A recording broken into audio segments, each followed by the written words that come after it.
যেমনটি দেখছেন ৪৭তম বিসিএস পরীক্ষার্থী যারা রয়েছে তারা কিন্তু এই মুহূর্তে শাহবাগ মোড়ে এসে এই শাহবাগ মোড় অবরোধ করে ফেলেছে এবং ঠিক এই রাজধানীর ব্যস্ততম যে মোড় শাহবাগ, সেই শাহবাগ মোড়েই কিন্তু এসে কিন্তু তারা যে যানবাহনগুলো রয়েছে সেই যানবাহনের যান চলাচল কিন্তু তারা আটকে দিয়েছে এবং আমরা দেখছি এই মুহূর্তে কিন্তু তারা এই শাহবাগ মোড় রাত ৯টা নাগাদ কিন্তু তারা এই শাহবাগ মোড় দখল করেছে এবং এই শাহবাগ মোড় অবরোধ করে কিন্তু চারপাশে তারা ছড়িয়ে ছিটিয়ে যাচ্ছে এবং ঠিক শাহবাগ মোড়ের যে মাঝখানের স্থান সেখানে কিন্তু তাদের ব্যানারটি রেখে তারা কিন্তু বসে পড়েছে। আমরা সরাসরি কয়েকজনের সাথে একটু কথা বলবো।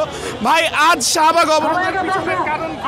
ভাই, আমরা আজকে ধরে প্রায় ১ মাস ধরে আন্দোলন করতেছি।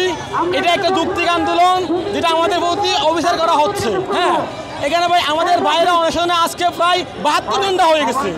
বাংলাদেশের প্রতিটি রাজনৈতিক দল থেকে শুরু করে প্রতিটি ছাত্র সংগঠন সবাই আমাদের আন্দোলনের ন্যায্যতা স্বীকার করে তারা প্রতিটি একাত্মতা প্রকাশ করেছে।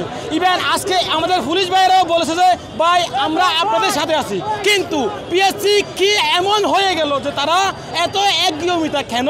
তারা কেন আমাদের এই আন্দোলনে আমাদের কেন এত আমরা আজকে ভাই আজকে আমাদের পড়ার টেবিলের বসার কথা ভাই, কেন আজকে আমরা রাজপথে বসে আছি ভাই? কেন? এইটা যেমনটি আপনারা শুনছিলেন, যারা এখানে ৪৭তম